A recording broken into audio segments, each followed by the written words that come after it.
Shalom saudaraku yang terkasih di dalam Tuhan. Jumpa lagi dengan saya dalam berkat hari ini. Berkat hari ini temanya lupakan masa lalu.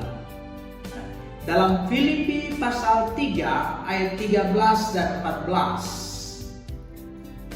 Saudara-saudara, aku sendiri tidak menganggap bahwa aku telah menangkapnya, tetapi ini yang aku lakukan. Aku melupakan apa yang telah di belakangku dan mengarahkan diri kepada apa yang di hadapanku dan berlari-lari kepada tujuan untuk memperoleh hadiah, yaitu panggilan sorgawi dari Allah dalam Yesus Kristus. Saudaraku yang terkasih, renungan inspirasi, jika Anda pernah menonton atraksi gajah sirkus, Anda akan menemui seekor gajah besar yang melakukan semua keinginan dari sang pawang. Nah, hal ini dapat dilakukan karena sejak gajah itu masih kecil, sang pawang telah melumpuhkan pikirannya. Sejak gajah itu masih kecil, dia dibelenggu oleh rantai yang besar sehingga tidak dapat melepaskan dirinya.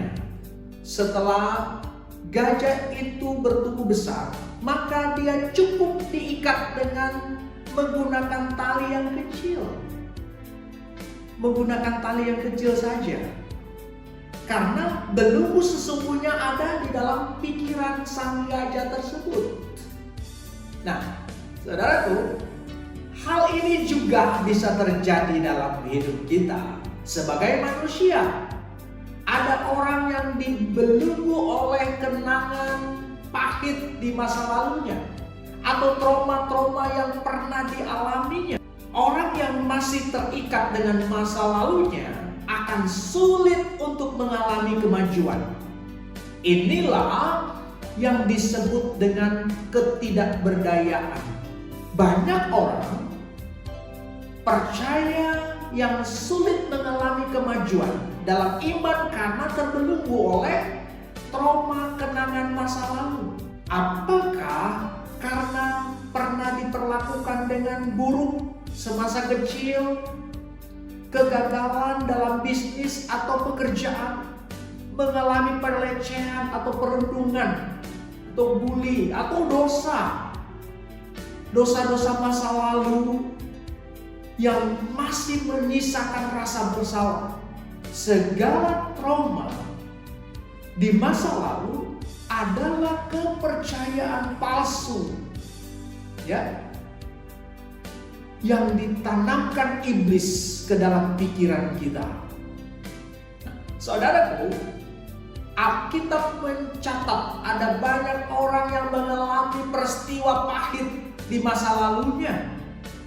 Namun ketika menyerahkan hidup sepenuhnya kepada Tuhan, mereka mengalami pemulihan dan dipakai Tuhan dengan luar biasa.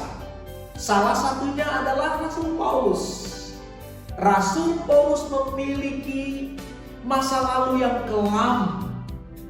Dia adalah otak di balik penganiayaan banyak orang percaya pada zaman itu. Secara psikologis, jiwanya pasti penuh rasa bersalah dan ketakutan. Namun kasih karunia Tuhan terus meneguhkannya. Paulus pun melupakan apa yang ada di belakangnya.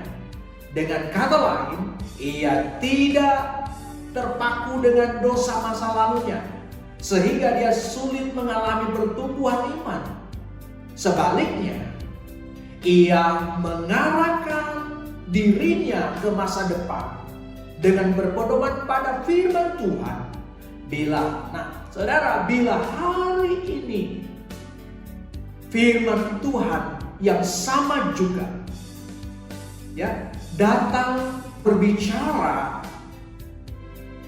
kepada Anda yang masih terbelenggu oleh masa lalu, responilah firman Tuhan. Percayalah, Tuhan sanggup memulihkan Anda. Dia mau Anda keluar dari trauma masa lalu, bangkit kembali dan meraih kemajuan iman bersama dengan Dia, bersama dengan Tuhan. Nah, karena itu saudaraku, harus dilakukan. Bangkitlah dari rasa bersalah, ketakutan, dan kekecewaan. Peganglah janji Tuhan. Ada masa depan yang indah bersama Dia. Trauma masa lalu adalah keyakinan palsu yang tidak boleh ada di masa sekarang dan masa depan. Maka firman Tuhan itu hidup dalam kehidupan kita secara utuh. Amin. Terima kasih Bapak di surga buat berkat-Mu hari ini. Kami percaya ketika kami melupakan segala trauma, segala masa lalu yang mengikat kami, yang membuat kami tidak bisa maju. Kami percaya ketika kami melepaskan itu, kami dipulihkan, kami akan mengalami kemajuan rohani yang luar biasa. Terima kasih, bimbinglah kami Tuhan, bimbinglah kami Roh Kudus. Terpuji nama-Mu, dalam nama-Mu yang kudus kami berdoa dan bersyukur. Haleluya. Amin.